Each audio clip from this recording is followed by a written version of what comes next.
వాక్యమై ఉన్నారు, వాక్యం యొక్క ప్రతిరూపమై ఉన్నారు. ఆ వాక్యమే శరీరధారి అయి కృపగాను సత్యముగాను మరియు సంపూర్ణముగాను మా మధ్యకు దిగి వచ్చిన తండ్రి మీకు స్తోత్రం. ఆ ప్రభు సన్నిధి మోకరించి ఆయన ముందర మొక్కుదాం. తండ్రి, మీ సముఖమున చేరిన మేము మీకు నమస్కారము చేస్తూ ఉన్నాము. ఆయన మాటలు గైకొనినా అవి మనకెంతో మేలుగును అని సెలవిచ్చాడు.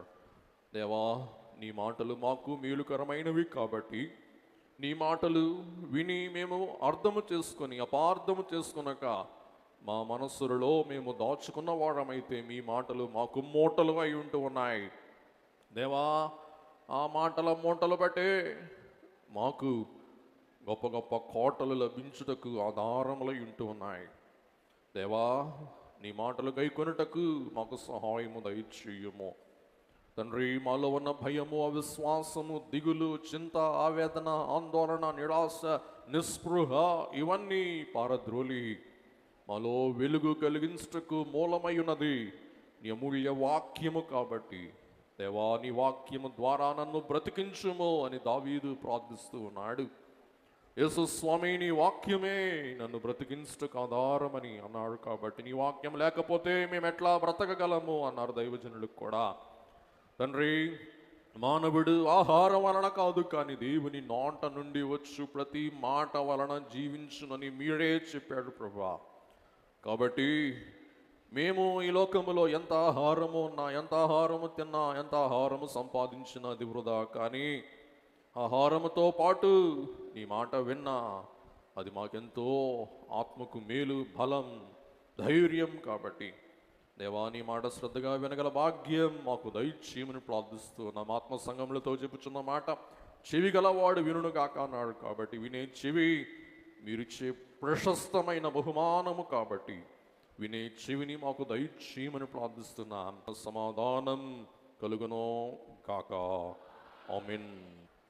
దేవుడు మోషేకి పని అప్పచెప్పి పని సాగించమని సెలవిచ్చినప్పుడు మోషే చేసే పని ఏమనగా దేవుని ఎదుట సాకులు చెప్తూ ఉన్నాడు అనమాట అండి. అలాగే మన జీవితంలో కూడా మనము అనేక విషయాలలో, మరి ముఖ్యంగా ఆధ్యాత్మిక విషయాలలో సాకులు చెప్పే వారము అయి ఉంటూ ఉన్నాము. సాకు అనగా చేయవలసిన పని చేయకుండా తప్పించుకోవటానికి చెప్పే మాటే సాకు. ప్రార్థన చేసుకునకుండా సాకులు చెప్తాం, దేవాలయానికి రాకుండా సాకులు చెప్తాం, పిల్లల్ని బడికి వెళ్ళలేదే అంటే ఈవేళ వాన లేదుగా అందుకే వెళ్ళలేదు అంటాడు. వాన ఉంటే వెళ్ళటం కాదంట, వాన లేదు కాబట్టి వెళ్ళడంట. అన్ని సాకులు. పిల్లల మోషే పలు సాకులు చెప్పిన దేవుడు ఎలాగో మోషేకు దేవుడే షాకులిచ్చి, బలమిచ్చి, ధైర్యమిచ్చి, వాగ్దానం ఇచ్చి, అద్భుతములు చెయ్యి వరమిచ్చి దేవుడు తన పని ఎలాగూ మొరాయించి మొండికేసిన మోషేను ప్రవక్తకు చెప్పాడో మనం చూస్తూ ఉన్నాం. మన విశ్వాస జీవితంలో కూడా మనము అనేక విషయాలలో సాకులు చెప్తూ ఉంటాం. ఈ సాకులు అనే అంశం గురించి కొన్ని విషయాలు ఇవాళ దేవుని వాక్యంలో నుండి మనం ధ్యానం చేసుకుందాం. దేవుని బిడ్డలారా, మోషే గొప్ప ప్రవక్త. మోషే ఇశ్రాయేలు జనాంగమునకు ఒక పితామహుడు. ఇశ్రాయేలు అను ప్రజకు, దేవుని జనాంగమునకు ఒక జనకుడు. జనకుడు అంటే జనమునకు తండ్రి. ఒక జనమునకు ఆయన వంశోద్ధారకుడు అనమాట, లేక వంశమునకు పితామహుడు. ఇటువంటి ఇశ్రాయేలు అను వంశానికి జనకుడు ఎవరు? మోషే. మన భారతదేశానికి జనకుడు ఎవరు? గాంధీ తాత.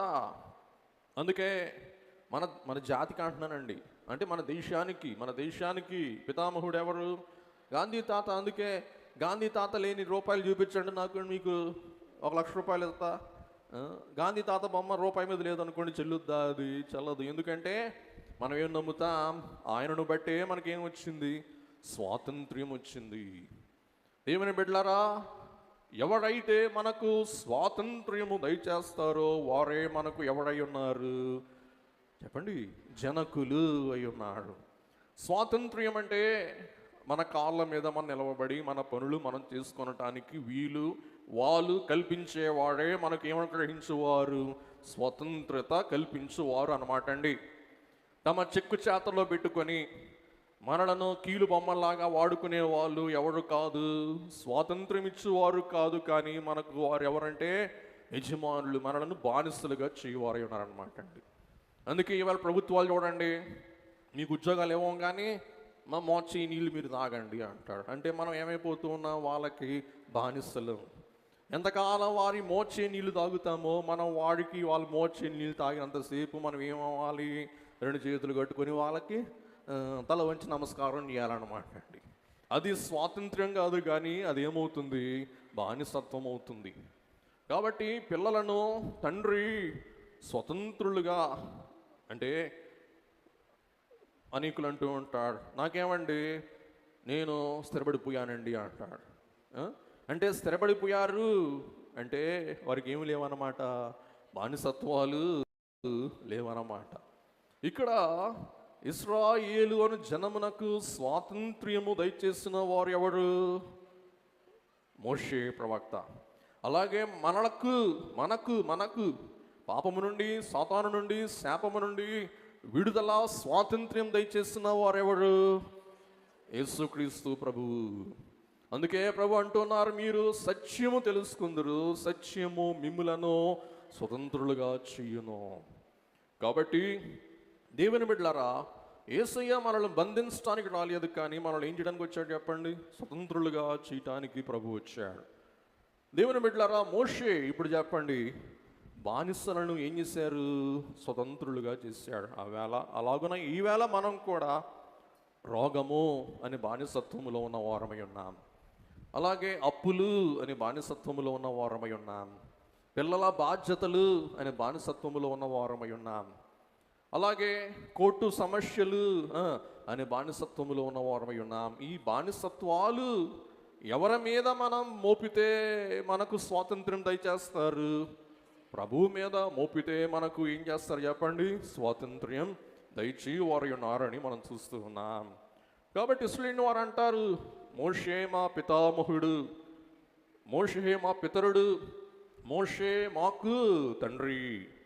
పిల్లరా, ఈ గొప్ప మోషే తన పని కొరకు నియమింపబడుచు ఉన్నప్పుడు సాకులు చెప్పిన వాడే, కానీ ఎప్పుడైతే సాకులు తప్పించుకొని దేవుని శక్తి సంపాదించుకొని దేవుని పని చేయటం మొదలుపెట్టాడో ఆయన బానిసల్లా ఏమైపోయాడు, ఒక బాస్ అయిపోయాడు అనమాట అండి. కాబట్టి స్వాతంత్ర్యం అనేది మనకేమొస్తుంది, ఏమొస్తుంది, బాధ్యత, అధికారం అనుగ్రహించుటకు కారణమై ఉంటున్నది. దేవుని బిడ్డలారా, విశ్వాస వీరుల జాబితా మనందరూ కూడా తెలుసు, హెబ్రీ పత్రిక 11వ అధ్యాయం.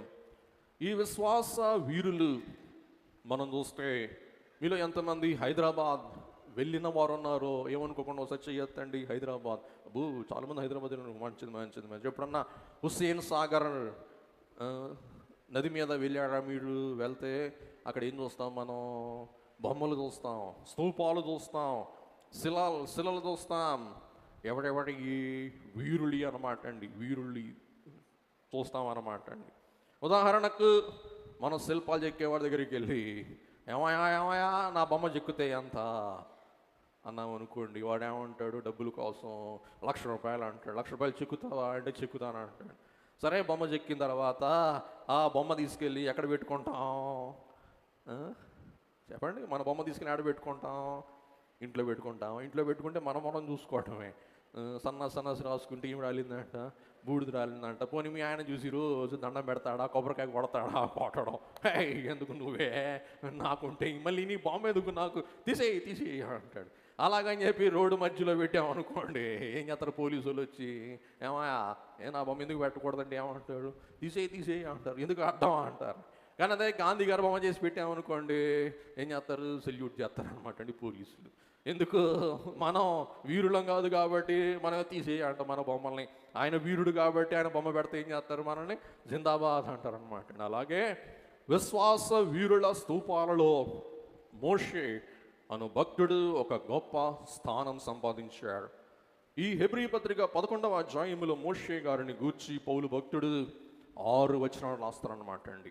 బహుశా ఏలియా గారి పేరు లేదు, ఇంకెందరెందరో భక్తుల పేరు లేవు, కానీ మరి మోషే గారి గురించి ఎన్ని రాయబడి ఉంటాయి మాటలు? 6 వచనాలు. అంత మాత్రమే కాదు, దేవుని వాక్యం మోషే భక్తుడిని ఏమంటూ ఉంటుందంటే దైవజనుడు. మోషే ఎవరండి చెప్పండి? దైవజనుడు. కాబట్టి ఈ మాట ఎవరికి వాడకూడదు.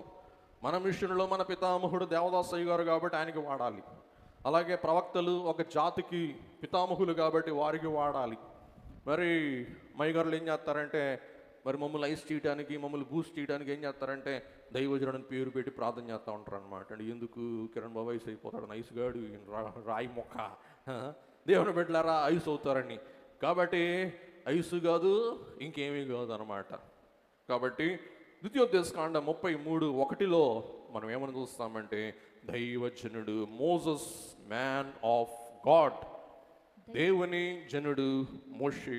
అలాగే 34:12 మరి ఒక మాట, అమోఘమైన మాట రాయబడి ఉంటుంది అనమాట అండి. అదేమని అనగా వాటి విషయములోను ఆ బాహుబలం అంతటి విషయం 34:12 యెహోవాను ముఖాముఖిగా ఎరిగిన మోషే వంటి ఇంకొక ప్రవక్త ఇశ్రాయేలీయులలో ఇది వరకు పుట్టలేదు. దేవుని బిడ్డలారా, దైవజనులు దేవదాసయ్య గారు మనకు చక్కని పాట రాసి మనకు తెలియచేసిన వాడై ఉన్నాడు. అదేమనగా సిద్ధపరచితిని నీ కవి ఎన్నో సినిమాగా చూపించెదరు, సిద్ధపరచితివి ఎన్నో సినిమాగా చూపించెదరు. వర్ధన కావందింతుగలుగ, వర్ధన కావందింతుగలుగ, వందింతులు నిన్ను నేనే, వందింతులు నిన్ను నేనే, మనోవిచారము కూడదు నీకు, మణిమతలంకులే కావలెను. వినండి వినండి, చాలా అద్భుతమైన పాట. సిద్ధపరచితిని నీకు అవి, చెప్పండి, ఎన్నో, నీకు అవి ఏం చేస్తాను? సినిమాగా చూపిస్తాను. వద్దనక వందింతువు నన్ను, వందింతును నిన్ను నేను. మరి మన శనివారం కళ్యాణ కలయికలు పెట్టాం. ఫ్రెండ్స్ సుధాకర్ గారు పాపం ఓపికగా కూర్చొని ఆ పని చేశారు. ఆయనకి ఇష్టం లేనటువంటి పనులు చేయటం, మన నాకేమో కష్టం, ఆయనకేమో ఇష్టం అనమాట. మహానుభావుడు, దేవుడు ఆయన దీవించుగాక. మరి మనం చూస్తే ఆ వేళ ఒకళ్ళనొకళ్ళు చూసుకున్నాడు. పెళ్లి కొడుకు, పెళ్లి కూతురు, పెళ్లి కొడుకు, కన్యకలు, అబ్బాయిలు, కన్యకలు, అబ్బాయిలు చూసుకున్నారనమాట. అంటే దేవుడు కన్యకల కొరకు ఏం సిద్ధపరిచాడు? వరుణ్ణి సిద్ధపరిచాడు. వరుల కొరకు ఏం సిద్ధపరిచాడు? కన్యకలు సిద్ధపరిచారంటారా, సిద్ధపరచలేదా అంటారా? నాకు తెలిసి పంజాబీ డ్రెస్ చేసుకున్న వాళ్ళందరూ పెళ్లి కానువులు అనుకుంటున్నాను. మరి పెళ్ళైన వాళ్ళు కూడా చేసుకున్నారంటే వాళ్ళు పంజాబీ వాళ్ళన్నా కొంచెం స్క్రూ లూజ్ అన్నవి ఉంటుంది అనమాట అండి. కాబట్టి సహజంగా వివాహమైన వాడు ఏం చేస్తారంటే సాంప్రదాయంగా చీర కట్టుకుంటాడు. అందుకే పంజాబీ వేసుకున్న వాళ్ళు సహజంగా పెళ్లి కాని అమ్మాయిలు అనుకుంటాం అనమాట, కాకానుల్లో. అది మా అలవాటు. ఇంకా పెళ్ళైన వాళ్ళు వేసుకున్నారనుకోండి, నేను చెప్పాను కదా స్క్రూ లూజ్ క్యాండిడేట్లు అని చెప్పి సరుదులేసేయండి, వాళ్ళ జోలు మనకు వద్దులేయండి. మరి దేవుని బిడ్డలారా, తర్వాత ఇంకోసారి వచ్చేవారని చెప్తా స్క్రూ లూజ్ అంటే ఏంటో, వచ్చేవారం ఏంటండి. కాబట్టి సిద్ధపరిచితిని నీకవి ఎన్నో, ఈ ఎన్నోలో ఏమున్నాయి? అబ్బాయిలకి అమ్మాయిలు ఉన్నారు, అమ్మాయిలకి అబ్బాయిలు ఉన్నారు. మనం ఏం చేయాలా? దేవా, తల్లులు అనుకోండి, దేవా అల్లుళ్ళని ఆడ సిద్ధపరిచావు, నాకు చూపించువా అనాలా. అమ్మాయిలు ఏం చేయాలా? ఏసియా నేను కనపడడం పెళ్లి చేసుకుంటా అనుకోకుండా, నువ్వు నాకు ఎవరిని సిద్ధపరిచావో వాడిని నాకు చూపించు అని ఇప్పుడు నుండి ప్రార్థన చేసామనుకోండి, దేవుడు ఏం చేస్తారు? అమ్మ చూపిస్తాను అని చెప్పి సమయం వచ్చింది అనుకోండి చూపిస్తాడు. వాడిని పెళ్లి చేసుకున్నాం అనుకోండి, మనకు మేలు కలుగుద్ది. సిద్ధపరచిన వాడిని పెళ్లి చేసుకున్నాం అనుకోండి, వాడు ఏం చేస్తాడు? ఈ పగిలేదా కొడతాడు. అయ్యో దేవా, కొట్టాడు, ఏమని చెప్పాను కదా సిద్ధపరిచిన వాడు వరకు ఉండమని చెప్పి అంటాడు దేవుడు. అలాగే దేవుని బిడ్డలారా, అబ్బాయిలు కూడా సిద్ధపరచిన అమ్మాయిలు పెళ్లి చేసుకున్నారు అనుకోండి, రోజు తిట్టి పోసుద్ది, రోజు ఇంట్లో మడ్డు కారం పెట్టుద్ది.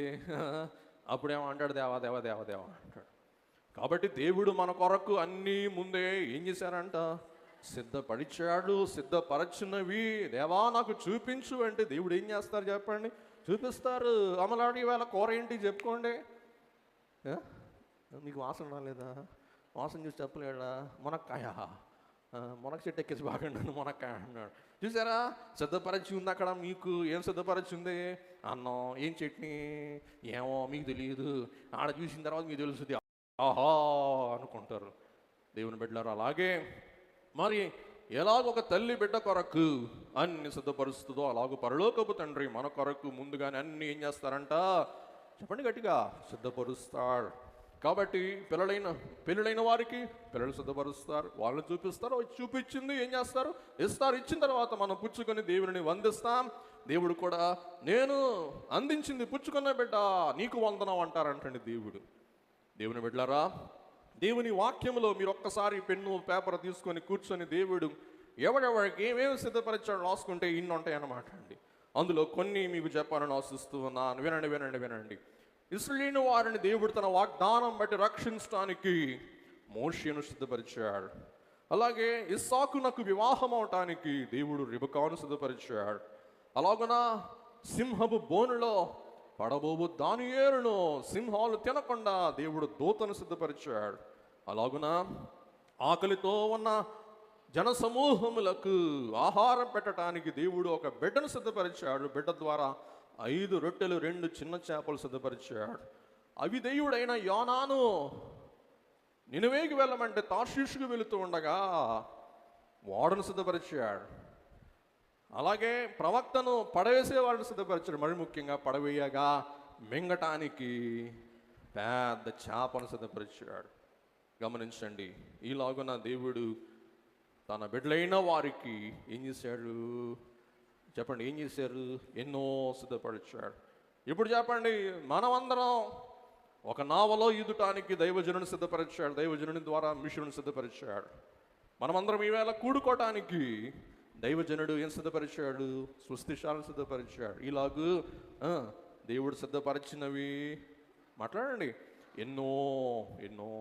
ఇప్పుడు మేము ఒక మాట చెప్పేసి ముందుకు వెళ్ళిపోతాను. మనం సిద్ధపరచినవి చూద్దామా, సిద్ధపరచనవి చూద్దామా? చెప్పండి. బాల్కనీలో పాస్టర్ గారు ఉన్నారు, ఎవరు? ఇస్సాక్ గారు. నిద్రపోతున్నాడు. మెలుకున్నావయ్యా? నించో ఒకసారి. నిన్నేమనలే, నించో ఒకసారి. మరి నించోవయ్యా ఒకసారి, ముందుకు జరుగు. ఈ పాస్టర్ గారి ఇంట్లో ఒక పాస్టర్ గారు ఉండేవారు. ఆయన పేరంట అబ్రహాం గారు అంట. ఈయన చెప్పాడు ఒకసారి, అదేంటంటే ఆయనకి చాలా చదువు అంట. ఇస్సాక్ గారు వాళ్ళ ఇంట్లో భోంచేయటానికి ఒకనొకసారి మరి అదేమంటారు, ఆహారం సిద్ధపరచుంటే గబగబా వెళ్ళి ఆహారం తినేసాడంట. ఏంటయ్యా ఆహారం అది? నాకు నేను మర్చిపోయాను, రా వచ్చి చెప్పు, నాకు మర్చిపోయాను. ఇచ్చప్పుడు అబ్రహం ఏం తిన్నాడు? మర్చిపోయాను. నేను తిన్నాడని గుర్తుంది, ఏం తిన్నాడు నాకు గుర్తులేదు. మెల్లగా తొందరపడబాక. చూసారా, మీరు వింటే ఆ మాట వింటే మీరు ఆశ్చర్యపడు. బాబుకు మైక్ రెడీ చేయండి. కాబట్టి ఇప్పుడు చెప్పండి, సిద్ధపరచినవి తినాలా, సిద్ధపరచనవి తినాలా? సిద్ధపరచినవి తినాలా? సిద్ధపరచినవి ఏమో నాకు చూపించు. దేవుడు ఎవరిని సిద్ధపరిచాడు? మోషేని సిద్ధపరిచాడు. అయినా మోషే ఏమన్నాడు? కుదరదో అన్నాడు. అయినా కానీ సిద్ధపరిచిన మోషేని దేవుడు ఏం చేస్తున్నాడండి? తన పని కొరకు వాడుకుంటూ ఉన్నట్లు మనం గ్రహింపగలుగుతూ ఉన్నాం. ముందుకు వెళ్దాం పిల్లరా. ఇక్కడ పోయిన వారం మనం ధ్యానం చేశాం. నిర్గమాకాండం 3:1. మోషే మిద్యాను యాజకుడైన ఇత్రో అను తన మామ మందను మేపుచు ఆ మందను అరణ్యము అవతలకు తోలుకొని దేవుని పర్వతమైన హోరేబుకు వచ్చెను. దేవుని పర్వతమైన హోరేబుకు వచ్చును. వినండి వినండి వినండి. ఆ మందను అరణ్యము అవతలకు తోలుకొని, అరణ్యము యొక్క అవతల భాగం. ఏమయ్యా ఏం తిన్నాడు అబ్రహాం? అన్నమును అది ఇప్పుడు గుర్తుకొచ్చింది. అన్నమేనా? అక్కడ అన్నం ఉందంటండి బల్ల మీద. ఈలోగా వాళ్ళ అమ్మగారంట మాంసం కూర ఉండటానికి మాంసాన్ని నీళ్ళలో పోసి పెట్టారంట. ఈయన ఏమనుకున్నాడంట, అది మాంసం కూర అనుకొని అన్నంలో మాంసం నీళ్లు పోసుకొని గబగబా తినేసాడా? వాంతి అవ్వలేదుగా, గట్టాడు, మంచిది. సరే, గాడ్ బ్లెస్ యూ, నువ్వు తినమాకట. చూసారా దేవుని బిడ్డలారా, అది గుర్తొచ్చింది, నేను చూస్తే గుర్తుకొచ్చింది అన్నమాట అండి. ఇప్పుడు చెప్పండి, ఆయన సిద్ధపరిచింది తిన్నాడా, సిద్ధపరచింది తిన్నాడా? సిద్ధపరచింది తిన్నాడు. మనం పరిచినవి ఎవరు సిద్ధపరిచినాయి? సాతాను సిద్ధపరిచినా, దేవుడు సిద్ధపరిచినాయా? అబ్బో, దేవుడు సిద్ధపరిచినాయి. మరి ఏం చేద్దాం? మరి ప్రార్థన చేద్దాం. మరి ప్రార్థన చేసి చూడవలసిన వింటున్నా పిల్లరా. అరణ్యము అవతలకు. ఇంగ్లీష్ భాషలో ఏమని రాయబడి ఉంటుందంటే back side of the desert, అంటే ఆ కొండ యొక్క వెనుక భాగము. ఇప్పుడు మిమ్మల్ని అడుగుతూ ఉన్నాను, మీ ఇంటి వెనుక భాగములో ఏముంటాయి? పిచ్చి కాగితాలు, ఖాళీ కాగితాలు, ప్లాస్టిక్ సామాను, ఇవన్నీ ఎక్కడ ఉంటాయి చెప్పండి? ఇంటి ముందులో ఉంటాయి, ఇంటి వెనకాల ఉంటాయా? ఇంటి వెనకాల ఉంటాయి అన్నమాట అండి. కాబట్టి ఏ వెనకాల అయినా కానీ నిర్జన ప్రదేశం, అది వ్యర్థ ప్రదేశం. అలాగే ఈ హోరేబు వెనకాల ప్రాంతం మోషే నేను వ్యర్థుణ్ణి, నేను నిష్ఫలుణ్ణి అనుకుంటూ నేను ఎందుకు వెనుకొత్తానులే, ఇంకా నా జీవితం అంతా ఏం చేయాలి, గొర్రెలను కాసుకుంటా. నా గొర్రెలు కాదండి, ఎవరి గొర్రెలు? మామ గొర్రెలు అనమాట అండి. ఈయన ఎందుకు వెళ్ళాడు చెప్పండి? రేకానికి వెళ్ళాడు అనమాట అండి. ఇంకో వింతైన మాట మనకు రాయబడి ఉంటుంది. ఏంటి ఆ మాట అంటే, నిర్గమకాండము మరి 2వ అధ్యాయములో ఎక్కడెక్కడెక్కడెక్కడ ఆ మనుషునితో ఉండుటకు సమ్మతించెను అని రాయబడి ఉంటుంది. చదువుతారు ఎవరైనా? గుడ్. 21 మోషే నాకు దొరికేసింది. 2:21 చూడండి దయచేసి అందరూ చూడండి. మోషే ఆ మనుషునితో నివసించుటకు సమ్మతించెను. చాలు చాలు చాలు. చూసారా? ఇంకా గత్యంతరం లేక మోషే ఏం చేశాడంట? సమ్మతించాడంట. సరే నేను బతకాలగా, మరి అందుచేత నేను బతకటానికి నేనేం చేస్తాను? నీ ఇంట్లో అల్లుడుగా ఉంటాను అని సమ్మతించాడు. దేవుని బిడ్డలారా, హోరేబు వెనకాల భాగం అబ్స్క్యూర్ ప్లేస్, అంటే మరుగైన స్థలం. మోషే దేవుడు పిలవక ముందు ఎక్కడున్నాడంటే మరుగైన స్థలములో ఉన్నాడు. నెంబర్ 2 లోన్లీ ప్లేస్, అనగా నిర్జన ప్రదేశం.